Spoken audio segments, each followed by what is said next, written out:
This is a really interesting conversation because there's just an enormous amount that's changing in this space right now.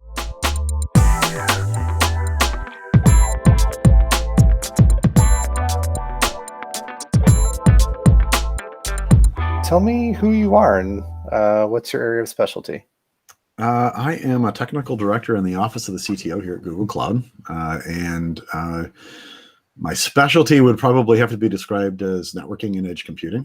That's where I spent a lot of my career, but I have the privilege of causing trouble pretty much anywhere I may find something interesting to distract me. Great. Now, I invited you because we had a conversation recently about the impact of COVID-19. And when the pandemic struck us, billions of people started staying home from work, and many began working remotely. And at that point, internet traffic approximately doubled worldwide. And I wanted your point of view on how different people were affected by that sudden change. Yeah, that's kind of an interesting one. And it's interesting and highly individual, in part because you saw the impact vary by service provider to service provider and region to region.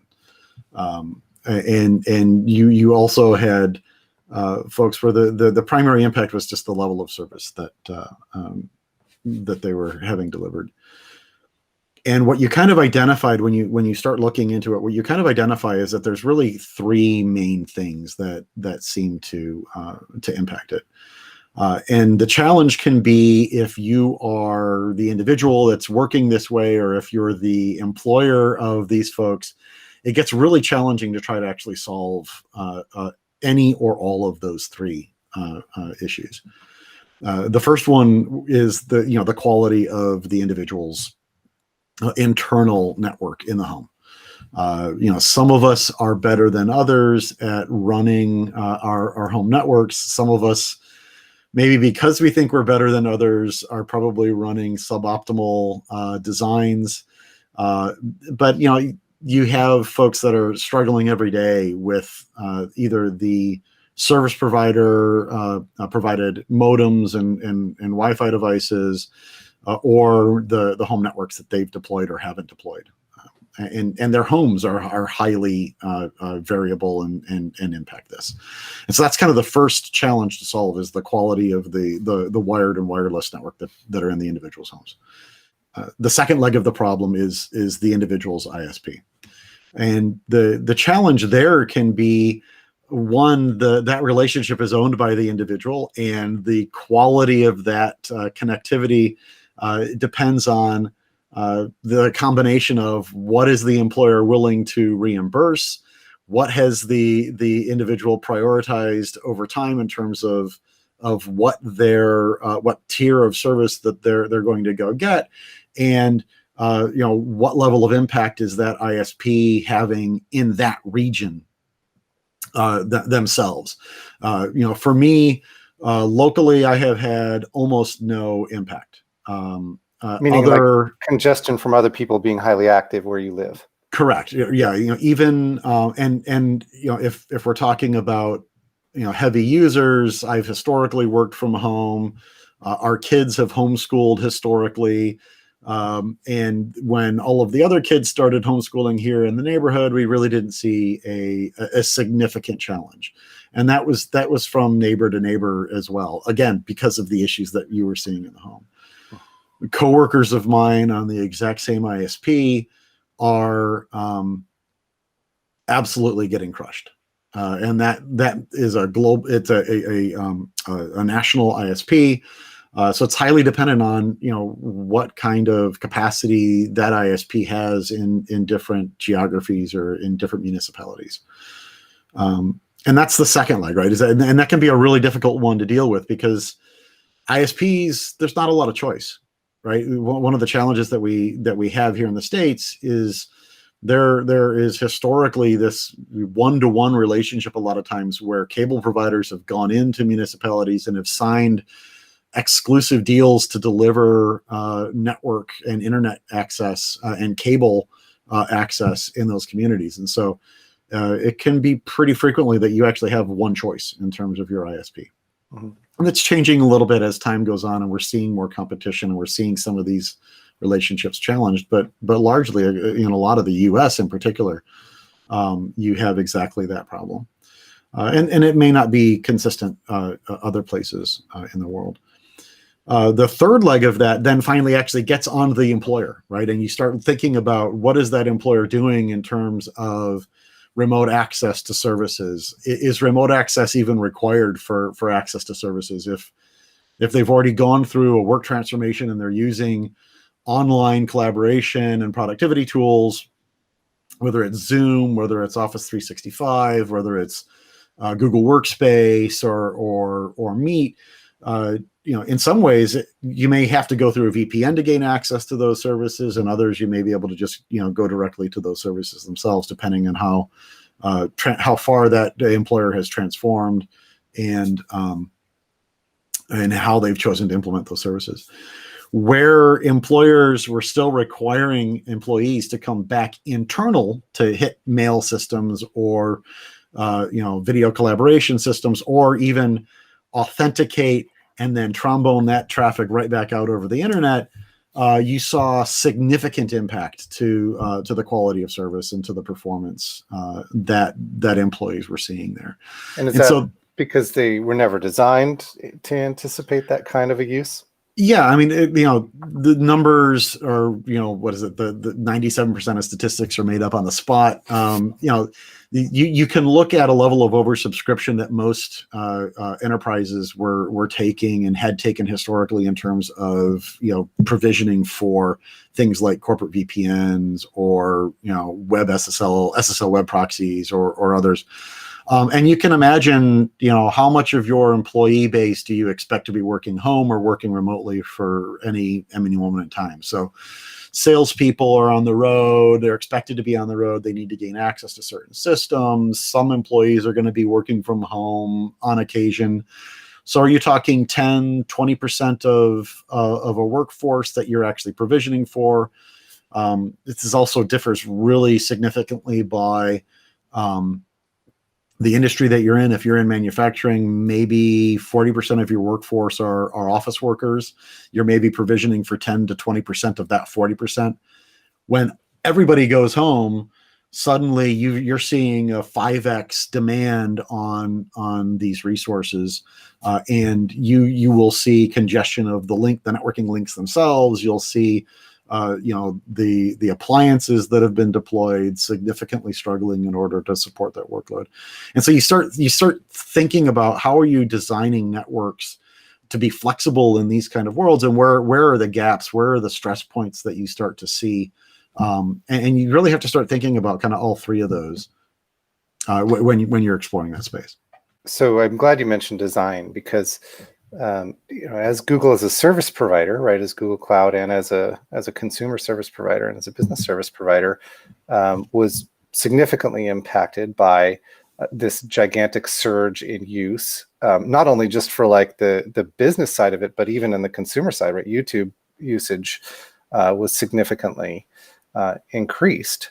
So what I want to know, you being an expert of networking and of Google's specific networking design, what are some of the aspects of the way that Google's network is designed that allows it to adapt to this kind of rapid change in use patterns? So part of it goes to the fact that we've had to scale and we've had to design to support services like YouTube over the years, where there's an enormous demand on the networking. So there is at one level an unfair advantage in terms of already having to build a network that can support the level of traffic that we're having to build. I think we've talked in the past about upwards of 25% of the traffic on the internet goes across Google's network at some point in time, every day. And so at a certain point, you're designing for that level of capacity, and you're building out the network in such a way that you're able to withstand congestion or outages in specific links, and you're able to then pull traffic away from those links and redirect that traffic across other healthier links. And part of that is this idea of designing for abundance. Most enterprises are trying to hit and design within a budgetary constraint. And so they tend to think about going to a few very highly available links into any building or into any interconnect or provider that they need to connect to, instead of actually thinking about designing for abundance and thinking in terms of treating links like cattle. We talk about in cloud a lot of times the pets versus cattle analogy. And network has done let's pause and explain that for some of Sure. the listeners that may not recognize the difference between those things. So a pet is something that you name and you love and you know, and cattle are things that you maybe number and you heard. And so how does that apply to technology? You probably don't get too emotionally upset if one of them magically disappears and you just kind of replace it with another one, right? So how does that deal with technology? Well, you can think about it in computers. Pets. My pet is my old Tandem machine. I don't know if we go way back in the day before Tandem was acquired by Compaq, was acquired by HP. That Tandem machine was, double power rails. Every single component was duplicated and redundant, and that thing should never go down. Cattle is my vanity-free server. I'm putting 40 of them in a rack, and I have abstracted away from the compute. And if one of them dies, I throw it away and I replace it. I really don't spend an awful lot of time and effort in trying to make sure that that server isn't ever going to die. Networks have resisted. And that's how we run our compute farm. So all of the Google search and all of the services that you're used to are run essentially under this same philosophy. And my understanding is this extends to the networking design as well. Tell me more about this. For Google, right? I mean, historically, enterprises, the networking teams have very much resisted the idea that networks are cattle. Networks are pets. And part of that is because of the investment involved in building out your networks. You've got a lot of investment in the data center fabrics. Those switches are really expensive. The idea of having a whole host of them has been something historically that was really challenging. We saw some different fabric architectures show up. You had Clo architectures start to show up where it was just tiers of inexpensive switches that were wired together in such a way that if one of them died, it wasn't a disaster. You replaced it, you reflashed it, you put a new one in. Wide area networks have resisted that. And part of that is because of the recurring cost of links and the complexity of having really massively interconnected networks. But when you start thinking about delivering services to the internet, now you start thinking about the fact that I have multiple links in every geography. And if that link in geography 1 were to die, maybe geography 1 is Detroit, geography 2 is Toledo, geography 3 is Chicago, 4 is Cleveland. You can start kind of imagining that if there was a problem in Detroit, I could pretty easily say that, let's go ahead and drain that link and I'll serve Detroit via Toledo, Cleveland, and Chicago.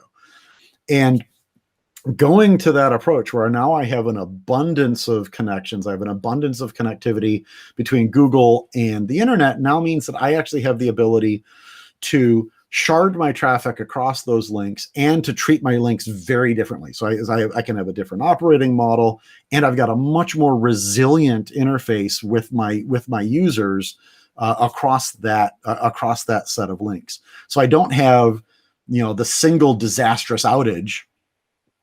If one link goes down, I have an impact and I see impact, but I'm now able to kind of withstand that impact across the remaining set of links rather than having to run around in emergency mode because of the fact that one link went down. And that's part of how we are able to flex and deal with events like, this massive increase in utilization or in demand on the network, is because we're able to spread it across a bunch of different links between ourselves and the public internet. So I know that Google's network is massively interconnected with other networks. Can you talk a little bit about the policies that we use and how those other networks are expected to connect to us with respect to our peering policies, and what effect that has on our aggregate interconnect capacity. Yeah, so the goal that we've got in terms of peering is to have a very rich peering relationship and a very rich peering surface with the ISPs in multiple regions. And what that means is that generally any individual user has a very rapid and very quick ability to connect to Google. We're generally, a very small number of hops, 1, maybe 2 hops away from any user that wants to be able to get. And that means, one routing connection between you and getting onto Google's network. The other thing that comes from that is if there is a problem with one particular ISP and we need to advertise or we need to drain to another service provider, the interconnectivity of the service providers themselves also means then that user is able to traverse the traditional internet links that they would use to get to most other sites in order to get to Google. And so that means that we've got not only a significant aggregate capacity, but you get this extremely resilient model. And I would argue that you actually get a more resilient model by going across that internet interface than you would by trying to turn around and say, I'm going to have 1 or 2 extremely highly available links between myself and Google. Instead, start thinking about between my users, whether they're on my sites or whether they are remote, and Google, what is the richest peering interface? And the richest peering interface is the one that Google presents to the internet, and that we have, any number of peering relationships across multiple ISPs with. So Google is just one of a number of different alphabet companies. And another one of these companies we've already mentioned is YouTube. What insight do you have into the changes that YouTube noticed as a result of people sheltering in place? Yeah, it's a lot to do with content. So most of YouTube's statistics that they've shared here aren't so much around the network usage and the demand in terms of networking, but you saw a lot of behavioral changes. You saw a lot of behavioral statistics and growth. So you saw a significant jump in people both uploading and looking for, how do I work out from home? How do I work out from home without weights? Because they couldn't buy them online because stocks were all blown out, right? Because they couldn't buy them online. If they could buy them online, their weights. The carriers, the logistics companies were also struggling to meet the demand for this surge in online purchasing. And you saw folks doing a lot of searching for recipes and cooking, and you saw a lot of stuff getting uploaded around working from home, and I'm not talking small increments of change. You're seeing in some of these cases 500%, 600% increases in search volume and the amount of time folks are spending watching these videos. Probably the funniest one that I heard didn't come out of YouTube. It came out of some social media coaches that I was talking to, and that was this dramatic increase in the number of fluffy animal videos that were being seen shared on social media sites, and a lot of it went down to people dealing with stress. When you're stressed, there really isn't anything that solves it quite as well as maybe seeing a dog or a cat getting into some mischief or some position that necessarily they probably shouldn't be in. And so you can see, though, then the follow-on of that kind of behavior is that if all of a sudden video is going up, and not just video going up itself, but now you look at what we're doing right now, where you see video conferencing.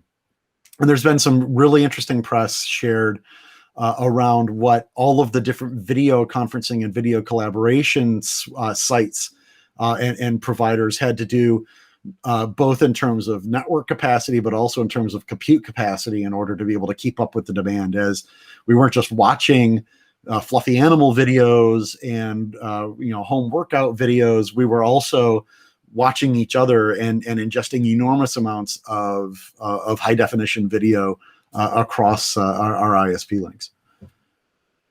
Digital security concerns are different for remote workers than they are in an office. Why is that? And how did Google manage to transition so much of their workforce to work remotely so quickly without sacrificing any of that security? That's a really cool question. That's a really cool trend. So, Google has always spent a lot of time and effort in kind of evolving our own security posture. Part of that's because we sit in kind of a unique place in terms of the world, and so we've seen attacks, we've seen probes into Google's network that have really kind of taught us that we need to be very, very, very tight and very focused on always improving our security posture. And so one of the things that happened years ago at Google was this thing that we called, or this transformation that we called BeyondCorp. Which was a transformation away from a focus on VPNs and the network in campus environments as the mechanism by which we provided trust. Meaning, if you were in the office and you were connected to VLAN 100, then that meant that you got this magical IP address, and that magical IP address allowed you to go to certain locations in the corporate infrastructure. And once you traversed that area in the corporate infrastructure, you would finally hit your app, and then you would be queried to provide credentials that would determine whether or not you were actually authorized to gain access to that resource. Google decided years ago, 6-8 years ago, in that kind of constant evolution of the security posture, to move much more towards using identity as the mechanism of granting access rather than using the network as a mechanism of granting access. And that meant an evolution away from VPNs as a primary access mechanism for people that were working remotely, and a move towards a identity-based proxy solution for access to all of the applications, whether you were at home or whether you were in the office. Kind of like you're always away from the office. You're always away from the office, even if you're sitting in a facility 150 feet away from one of Google's vaunted micro kitchens, right? And this actually is a really important lesson for a lot of us to learn, is that when we allow there to be kind of these divides between folks that are working remotely and folks that are working locally, you essentially end up trying to manage two different security models.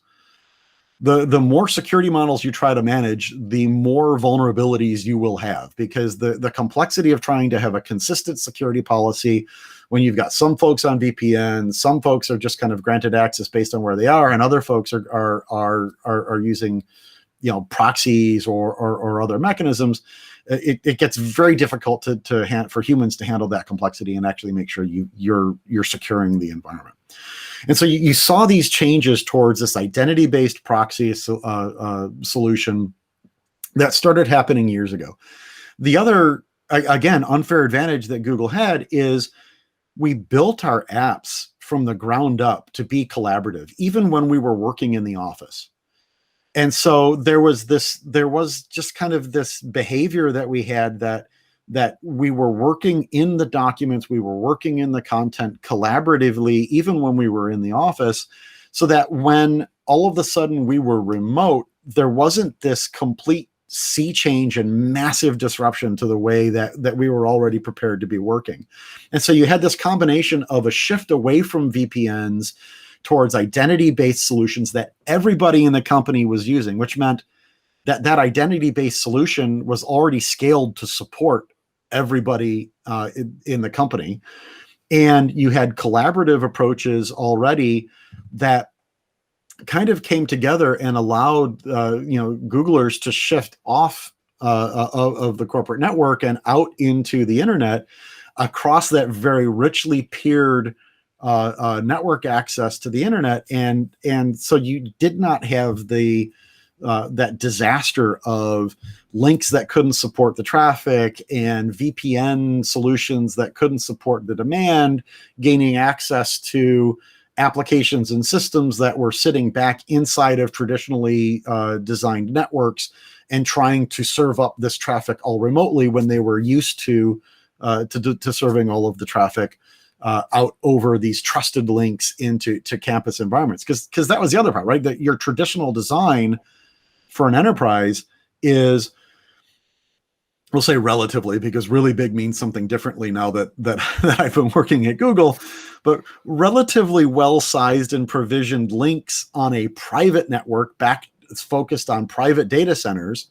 And then forward-thinking companies were doing relatively small internet links off of those individual sites. Most of your companies are still doing centralized internet access out of data centers that's sized based on most of my data is accessed in the, most of my apps and systems are accessed in the data center. And I'm really providing access to the internet as a privilege to employees to be able to go in and do their jobs. If there are external portals, partner portals that they need to get to, and maybe I'm provisioning it to allow them to do some, personal use and kind of the traditional internet access. That kind of a model gets turned right upside down on its head when all of a sudden everybody's remote. Again, we didn't really have that problem because of the fact that we kind of treated everybody remote from the get-go, even when they were in the office, and the network was designed to have this abundant connectivity to external providers and the internet. So another thing we talked about recently, Bryan, was the difference in the level of connectivity that's available for consumers and remote workers in rural geographies versus those who are living in cities. Can you describe for us, just characterize what is the difference, and maybe what are some of the changes that we might expect on the horizon that could change that game? Yeah, this is a really interesting conversation because there's just an enormous amount that's changing in this space right now. There's been a lot documented about how you get out into rural communities, your access to broadband is pretty limited. If you get beyond the footprint that the providers have built out to, and all of a sudden your options are maybe a hotspot from a cellular provider. Maybe you go to a Viasat or a Hughes for broadband, which have meaningful latency implications there. And so meaning slow because things are going up to satellites and back meaning down. Slow because rather than going from your house across a wireline connection to a local POP, or going to a cellular radio, which the radio itself introduces a fair bit of latency, or having to transmit up to a traditional high orbit, geosynchronous orbit satellite. These all have implications in terms of this constant called the speed of light and how long it's going to take you to get up and back. And so, these have significant implications when you start talking about rural areas. There's a lot of both promise and yet reality when you start thinking about changes that are going on in technology today. You look at things like 5G are being promised to dramatically reduce latency. But there's also challenges in terms of the density necessary in order to actually get those latency numbers and the performance numbers that things like 5G are delivering. And so there's a real question there if you look at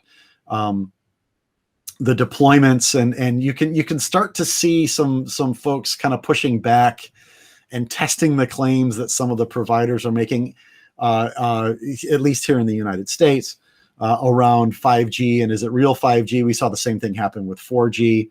That's why we started seeing LTE show up, because there was a need to distinguish between the claims being made that something was 4G and wasn't really necessarily the 4G architecture.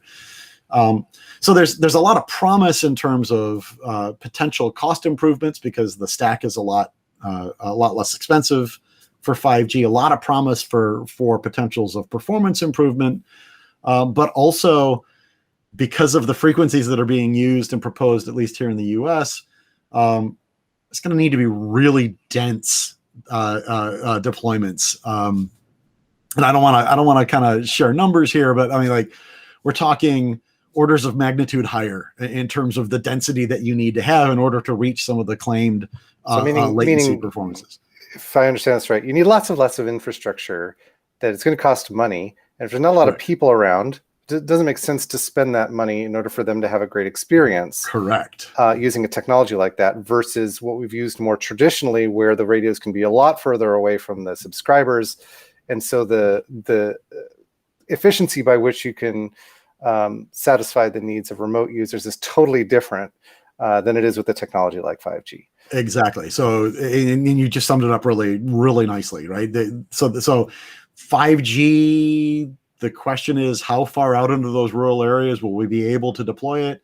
There could be some value in reuse of frequency spectrum, and deploying 5G kind of like we used to deploy 4G. So similar density. I won't get the performance improvements, but I may get a little bit of performance improvement, and a little bit of coverage and behavior. So it's one of those things that we really need to pay attention to. Then you've got promised things like low Earth orbit satellites, like the Starlink service that's coming out there, which offer a lot of promise in terms of being able to deliver a happy medium of performance out to some of these rural areas and places where we haven't historically had really good connectivity. So there's both positive and there's caution here, right? That the technology may be significantly improving the performance that we get, but the realities of deploying it, particularly here in the US,